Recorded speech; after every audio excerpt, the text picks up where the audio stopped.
Alright, so I want to talk about real quickly how to calculate the change in pH when you have a buffer solution. So up to this point we've learned how to calculate the pH of a buffer solution. Now what we're looking at is how the pH is going to change once we start adding either an acid or a base to the buffer. Now remember, a buffer doesn't keep the pH from changing.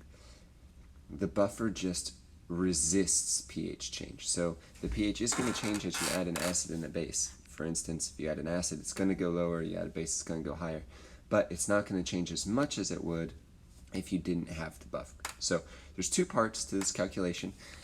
They are really, overall, the math isn't that hard. It's just arranging it and not losing track of what you're calculating. So I divided it into two steps. There's the stoichiometry calculation and there's the equilibrium calculation. And hopefully you'll be okay with each step, and then combining them won't be that big of a deal. So the first step is the stoichiometry calculation. And you have to remember, when we have a buffer, we have a certain number of moles of both the acid and the base in the same solution. They're conjugates. In this case, we have 1 liter with 0.1 molar of the acid and 0.1 molar of the conjugate base. Since you have the same amounts, the pH is equal to the pKa plus the log of the base over the acid. Well, since they're the same, that's the log of 1, which is 0, so the pH is equal to the pKa to start. Also, since we have 1 liter, it makes it nice and convenient because our molarities would also be the number of moles we have, just because it's 1 liter, because a molarity is moles per liter. So that means we have 0.1 moles of the acid and 0.1 moles of the base. So when we are looking at this, we have to add 0.025 moles of strong acid. What that means is it's going to react with the base part of the acid and the base part of the buffer, and it's going to convert that into the acid part of the buffer. So we have this down here. This shows you how the acid part will be converted into the base part. It might help if I write this out. Plus water is going to give us the hydronium plus A minus. So we got this going on. We have 0.1 moles of the acid, 0.1 moles of the base. And so when I add strong acid, the acid is going to react with this part.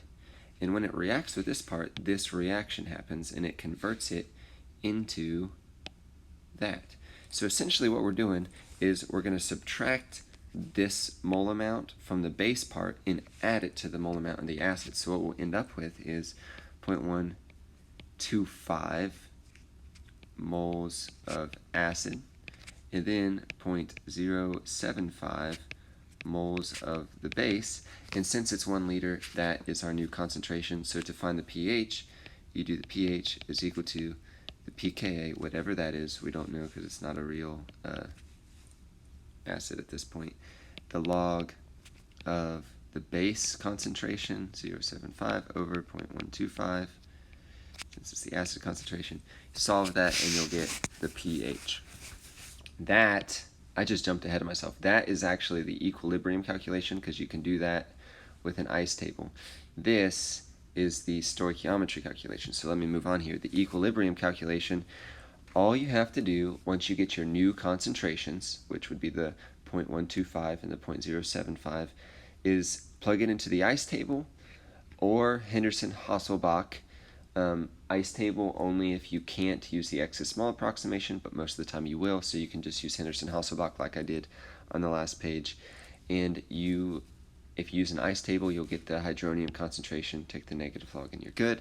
If you use Henderson-Hasselbalch, you already got the pH from it. So that's really all there is to it. Now, that might make it sound a little bit too easy because it does get harder, but those are the two parts to the calculation. It is the same for a base, except you would obviously be subtracting from the acid and adding it to the base. So this past example, I subtracted from the base and added to the acid. You would subtract from the acid and add to the base instead. If you have, oops, sorry about this, man. There we go. If you have a base and its conjugate acid for the buffer instead, you're going to work it the same way, but just remember you can't use the Henderson-Hasselbalch equation until you calculate the pKa. Unless you use like the backwards version where it's POH is equal to pKb plus the log of the acid over the base. You could do that also and then find the pH from that. But if you just remember 14 minus the pKa equals, well, I should do the pKb equals the pKa.